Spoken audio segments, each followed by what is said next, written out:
712 में मोहम्मद बिन कासिम द्वारा अरबों के आक्रमण के बाद अब बारी थी तुर्कों के आक्रमण की।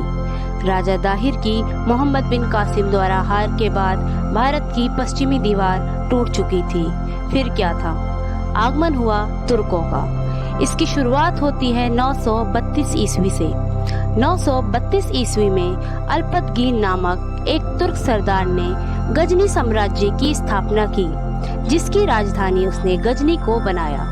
अल्पतगीन की मृत्यु के पश्चात अल्पतगीन के दामाद सुबुक्तगीन ने गजनी पर शासन किया। सुबुक्तगीन के मरने से पहले उसने कई लड़ाइयां लड़ी और अपने राज्य की सीमाएं अफगानिस्तान, खुरासान, बल्ख एवं पश्चिम उत्तर भारत तक फैला ली थी। सुबुक्तगीन की मृत्यु के पश्चात सुबुक्तगीन के बेटे अब महमूद गजनवी की बारी थी। महमूद गजनवी 998 ईस्वी में गजनी की गद्दी पर बैठा। उस वक्त उसकी उम्र 27 साल की थी और उसका जन्म 1 नवंबर 971 ईस्वी में हुआ था। महमूद गजनी ने बगदाद के खलीफा के आदेश के अनुसार भारत के बहुत सारे हिस्सों पर आक्रमण करना शुरू कर दिया। उसने प्रत्येक वर्ष भारत के कई हिस्सों पर आक्रमण करने की प्रतिज्ञा ली। महमूद गजनवी ने भारत पर 17 आक्रमण किए, जिसकी शुरुआत 1001 से होती है। महमूद गजनवी ने पहला आक्रमण भारत पर 1001 ईस्वी में किया। उस वक्त भारत के सीमावर्ती क्षेत्रों का राजा जयपाल था। महमूद गजनवी ने 1001 ईस्वी में जयपाल के विरुद्ध आक्रमण किया, जिसमें जयपाल की पराजय हुई।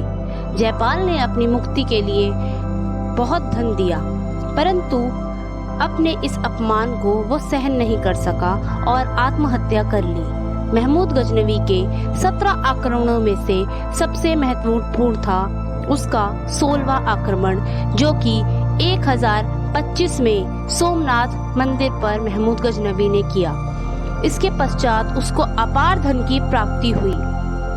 ऐसा कहा जाता है कि सोमनाथ मंदिर को लूटते समय महमूद गजनवी को 20 लाख दिनार की संपत्ति हाथ लगी।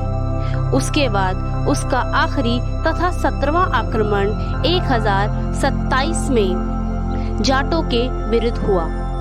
महमूद गजनवी वो पहला शासक था जिसको सुल्तान की उपाधि मिली। महमूद गजनवी की सेना में सेव दरा एवं तिलक जैसे हिंदू उच्च पदों पर आसीन